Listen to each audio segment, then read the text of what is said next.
नमस्कार दोस्तों, स्वागत है आपका स्टडी फॉर सिविल सर्विसेज में। देखिए, टॉप 200 पॉलिटी के क्वेश्चंस हम देख रहे थे लक्ष्मीकांत से। और ये जो वीडियो सीरीज है ये यूपीएससी के लिए बेसिकली फोकस्ड है, लेकिन इसको स्टेट पीसीएस में भी एग्जाम्स में आ सकते हैं। इसके मैं कई सारे फैक्ट और इसमें कॉन्सेप्ट डिस्कस कर रहा हूँ, तो वो वाले जो फैक्ट्स एग्जाम में आ सकते हैं, स्टेट पीसीएस में भी आ सकते हैं, लेकिन यूपीएससी पे बेसिक फोकस है इस पे। स्टेट पीसीएस और सीसीएल में भी आ सकते हैं इसके क्वेश्चन। 28 क्वेश्चन देख चुके थे हम, दो पार्ट तक, पहला और दूसरे में। ये तीसरा पार्ट है इसका, और इसमें 7 क्वेश्चन देखेंगे, करीबन 7-8।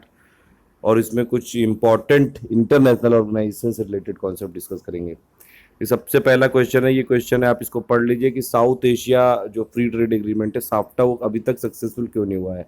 3 रीजन दिए हैं। पहला है narrow export base of country, फिर ये lack of bilateral free trade agreement, या फिर पॉलिटिकल हर्डल।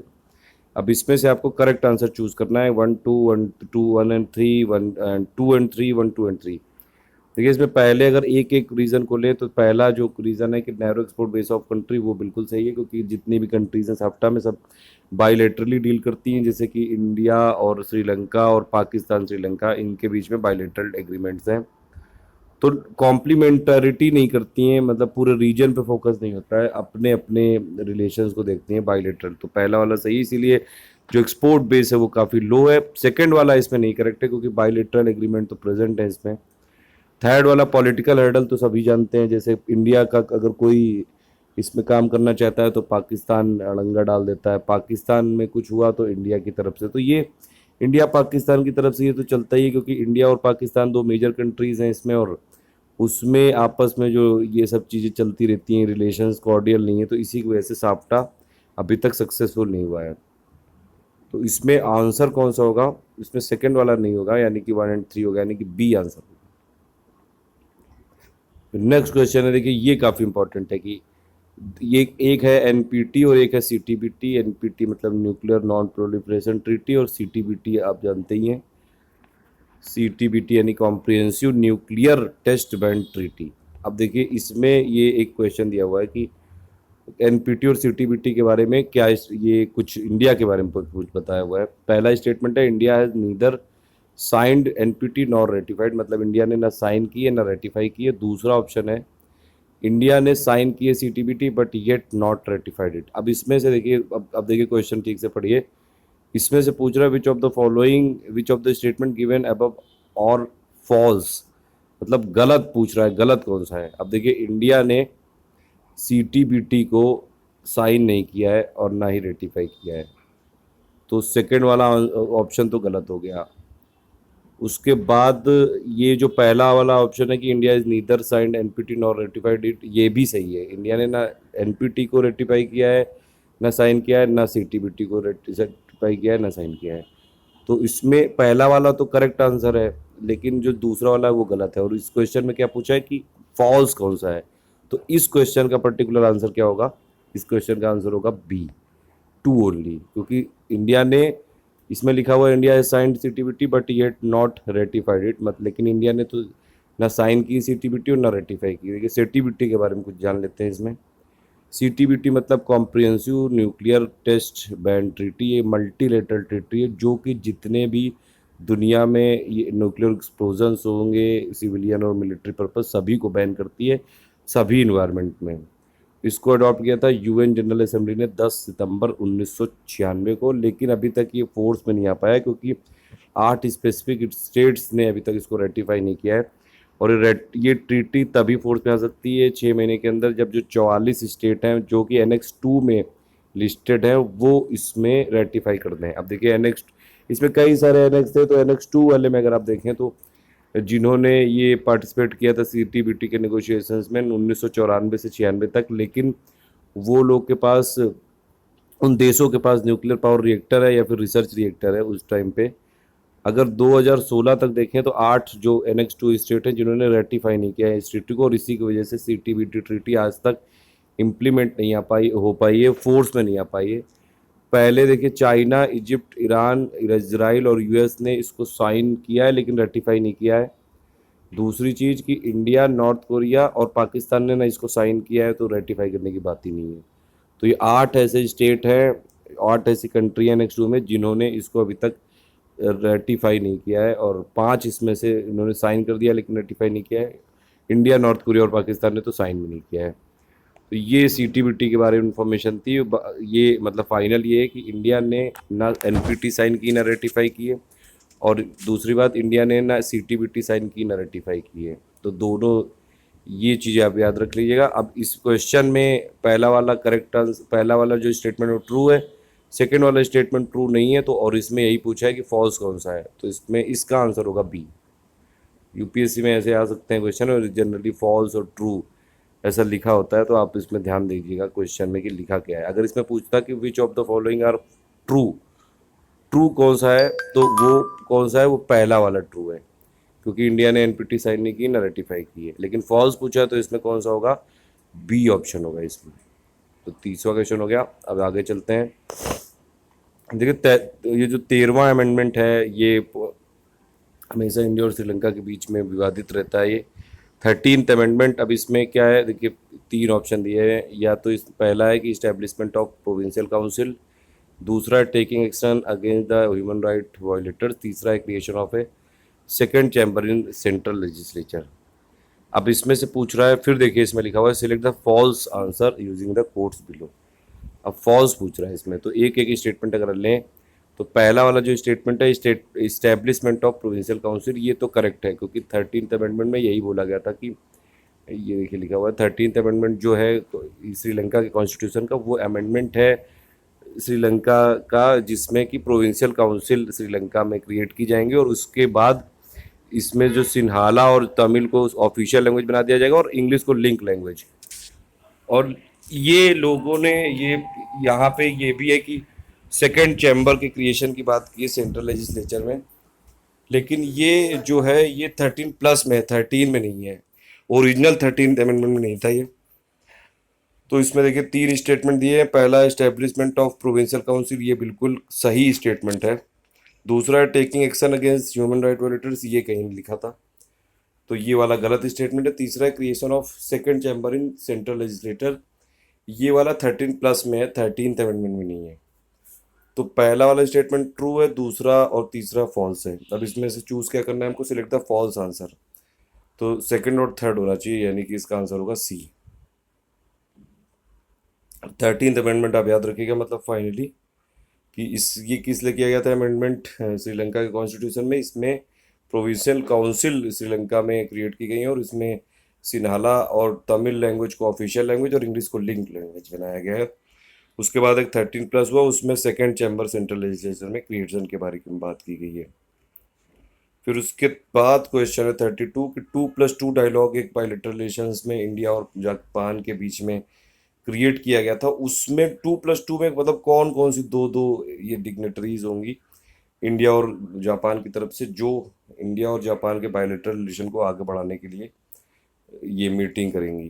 तो इसमें पहला ऑप्शन है प्राइम मिनिस्टर, डिफेंस मिनिस्टर, फिर प्राइम मिनिस्टर, फॉरेन मिनिस्टर, फिर प्राइम मिनिस्टर, प्रेसिडेंट, और फोर्थ है फॉरेन सेक्रेटरी और डिफेंस सेक्रेटरी। देखिए इसमें जो 2+2 डायलॉग है, ये 2014 के करीब की न्यूज़ है, और यूपीएससी की तो आदत है 2 ढाई 3 साल पहले की पूछता है ये। तो इसमें आंसर होगा डी, यानी कि फॉरेन सेक्रेटरी और डिफेंस सेक्रेटरी। तो इसका आंसर 32 का है डी। उसके बाद अगर आप देखें, फिर ये इंडियन ओशियन रिम एसोसिएशन, ये इसके बारे में पूछा गया है क्वेश्चन कि IORA। अब इसके क्या क्या गोल्स हैं। पहला social development of Indian Ocean rim region, फिर है सिक्योरिटी और प्रोटेक्शन फ्रॉम पायरेसी, और तीसरा है ट्रेड फैसिलिटेशन। ये इंटरनेशनल ऑर्गेनाइजेशन के बारे में मैं पूरी डिटेल बता चुका हूँ। जितने भी इंडिया से रिलेटेड जो इंटरनेशनल ऑर्गेनाइजेशन है जहाँ पे इंडिया का इंटरेस्ट है, उसकी पूरी समरी मैं एक वीडियो में दे चुका हूँ। वो वाला वीडियो आप देख लीजिएगा, उसमें सब कुछ समझाया है विद ट्रिक्स के साथ पूरी बताई कि कैसे आपको इंटरनेशनल ऑर्गेनाइजेशन याद करनी है।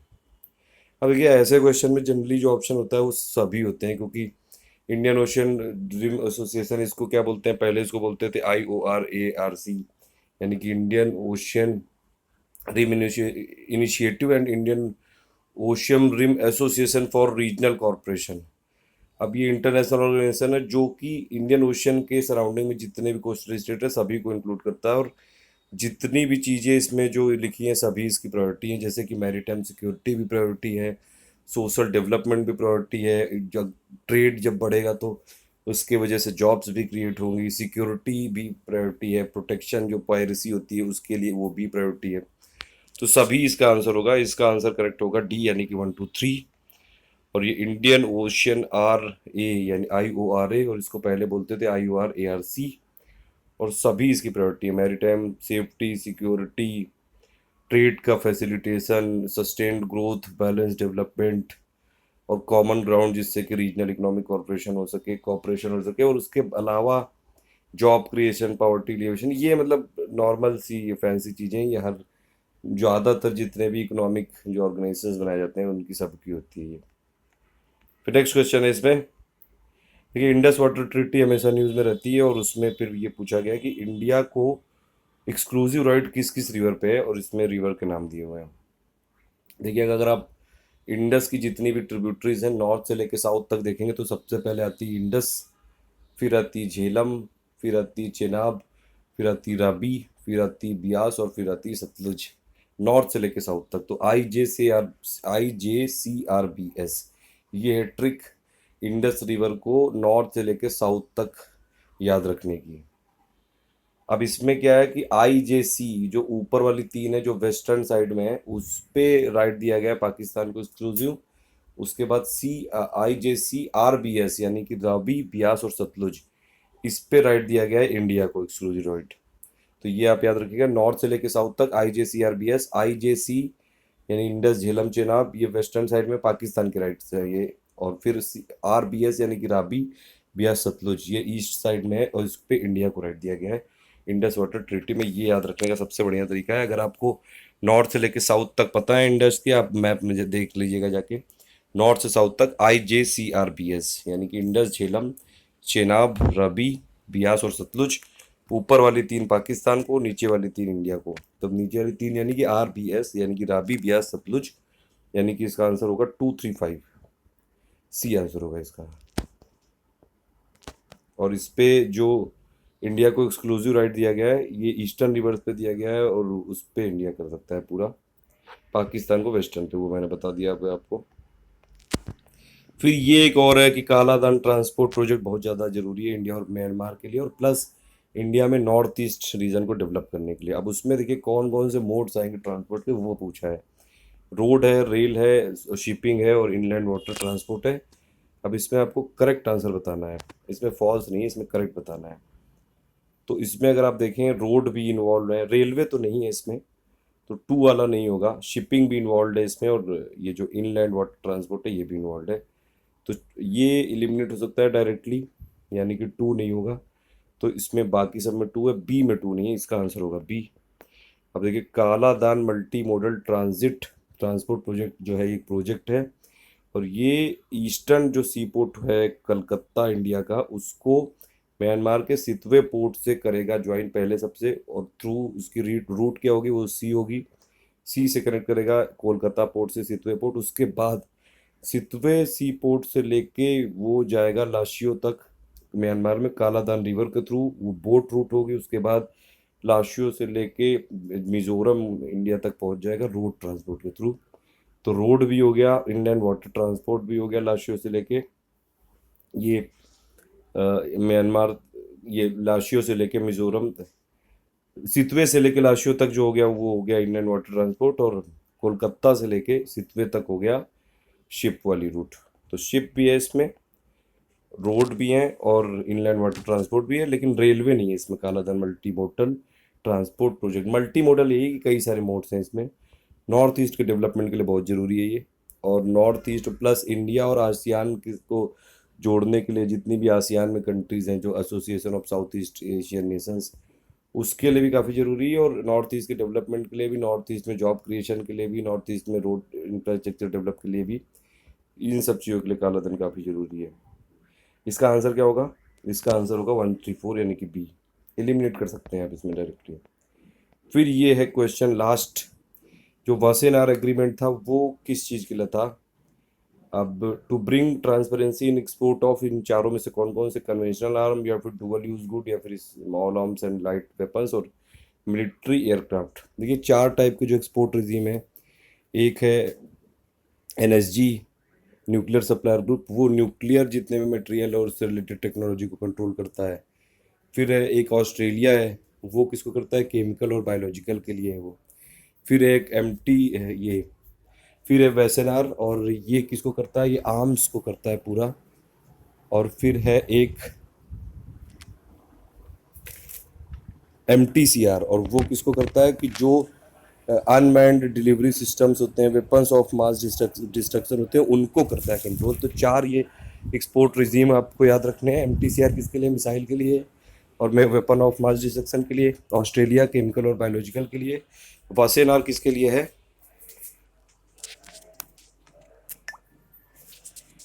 वासेनार किसके लिए, वासेनार है आर्म्स के लिए, और जितने भी कन्वेंशनल आर्म्स होते हैं उसके लिए, और एनएसजी है न्यूक्लियर मटेरियल के लिए और टेक्नोलॉजी के लिए। अब इसमें पूछा है कि वासेनार एग्रीमेंट जो है ये ट्रांसपेरेंसी किसके एक्सपोर्ट में लाता है। तो देखिए, अगर आप देखें तो जो वासेनार एग्रीमेंट है ये इस्टेब्लिश किया गया था कि ट्रांसपेरेंसी प्रमोट हो सके और ग्रेटर रिस्पॉन्सिबिलिटी हो सके जो कन्वेंशनल आर्म है और डुअल यूज गुड और टेक्नोलॉजी के लिए। हर 6 महीने में इसमें जो मेंबर कंट्रीज़ हैं वो इंफॉर्मेशन एक्सचेंज करते हैं कि क्या क्या कन्वेंशनल आर्म्स हैं उनके पास, और वो जो 8 ब्रॉड वेपन कैटेगरीज है उसमें इंफॉर्मेशन होती है, जैसे कि battle tanks, armoured combat vehicle, large calibre artillery और military aircraft, military helicopter, warship, missile और मिसाइल सिस्टम, और small arms and light weapons. तो ये चारों ही इसमें आएंगे। इसके ये मतलब जो वासेनार एग्रीमेंट है, it seeks to bring transparency in the export of conventional arms, dual use goods, small arms and light weapons और मिलिट्री एयरक्राफ्ट। तो इसका आंसर होगा डी। और ये थर्ड पार्ट इसी के साथ खत्म होता है। फोर्थ पार्ट अगर आपको कंटिन्यू करना है तो प्लीज़ बताइएगा कमेंट करके, और ज़्यादा से ज़्यादा इस वीडियो को लाइक करिएगा ताकि हम और ज़्यादा वीडियो आपके लिए बनाते रहें।